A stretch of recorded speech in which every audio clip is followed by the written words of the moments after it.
white plastic tableclothing stuff that you buy by the mirror at the spotlight. And so I've just wrapped it around and stapled it on the back, and it's got a layer of felt underneath, so it's got a bit of give.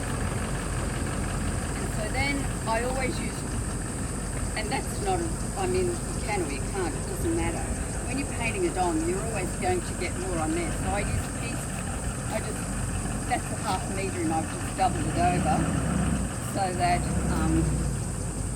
I end up with the second piece, and they're the pieces that I then sometimes use to do the sun dyeing on. And then this cost me $5.12 from Bunnings, and I spray it and make it quite wet. Then I mean, other than that, you've got to tape it down so it doesn't move. But if you get it wet, could you use watercolour paper tape? you can use anything you like. If it's sprayed down, you don't have to use anything. Yeah. No, just I can find something to use as a squeegee. Obviously, you do. It's Or right, a bit of dirt on it. Whoops. All right, and then start painting. So because that's wet, I don't bring it down. I'm going to squish just in front of you. These are sun dyes, but only because that's what I had in the cupboard, and I thought I just need to use them. Otherwise, they're sitting in the cupboard waiting for me to do some sun dyeing. So You could just use anything else. You could use anything else. You could use acrylic paint out of a tube and just water it down so that you've got a liquid that works. And that's natural sea salt that can't go back into the kitchen. And that's some of Graham's building salt.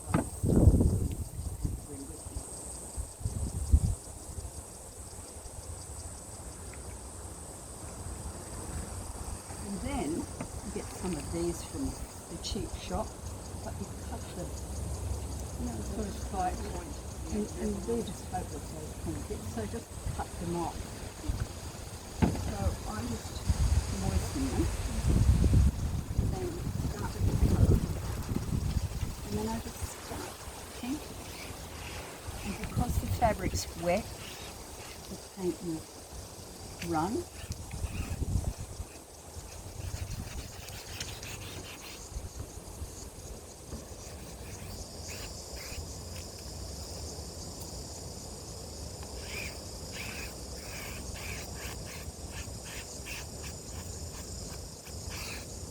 I probably should turn it around that way so I don't drip that paint into something else that I don't want it in.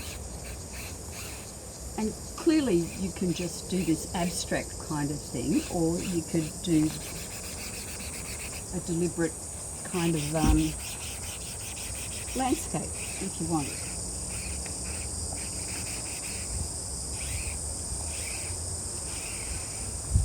And then usually at home I wouldn't bother with a new thingy because I'm going blues to blues there. I just use the same one.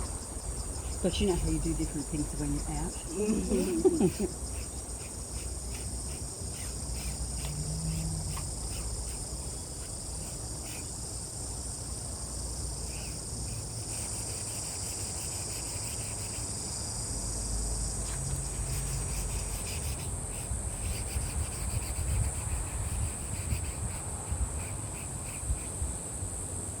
Wrong one.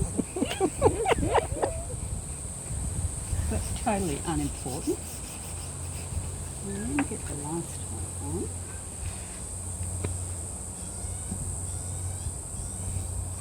Just going to turn around.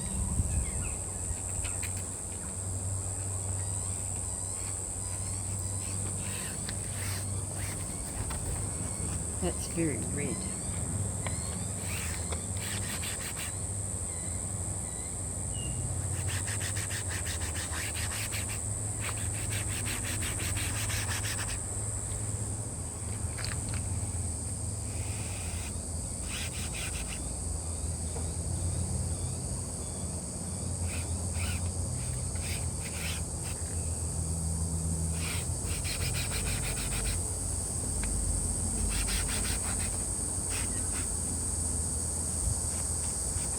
I wear gloves when I'm dyeing, but I never wear gloves when I'm using paint or ink because it washes off easily.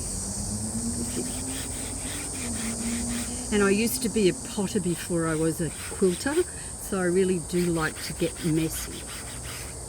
Is the fabric that you're using already pre-washed?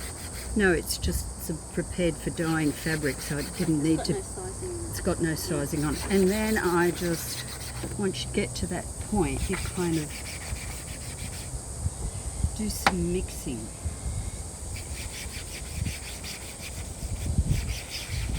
And it gets too dark, put some water on it, mush it around a bit.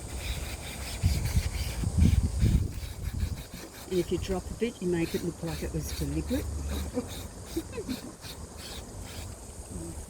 Let's have a bit of that down in here too, just to get a bit of different colour.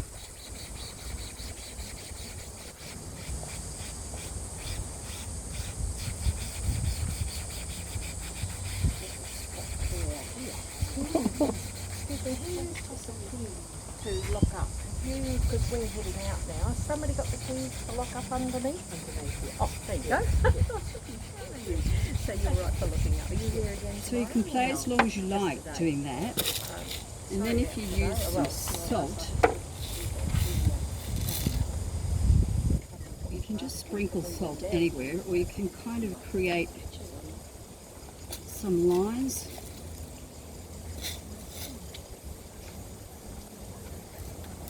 And you can use coarse salt.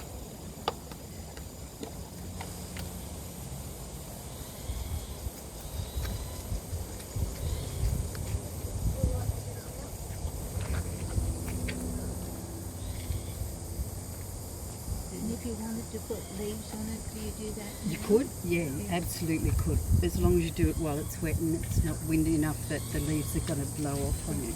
And uncooked rice has a great effect. Yep. I'm just going to put salt up there because I've got those drops. So that's essentially the technique. And then what you'll notice is that the underside one will not be as dark, and clearly this will be lighter when it. And you can always, like, it's another interesting piece of fabric that you can use. And if you, I really haven't got many. Oh, there's a few. So then I just leave it to dry. And then since I've got a couple of those things, I have to paint some other while I'm waiting for it to dry.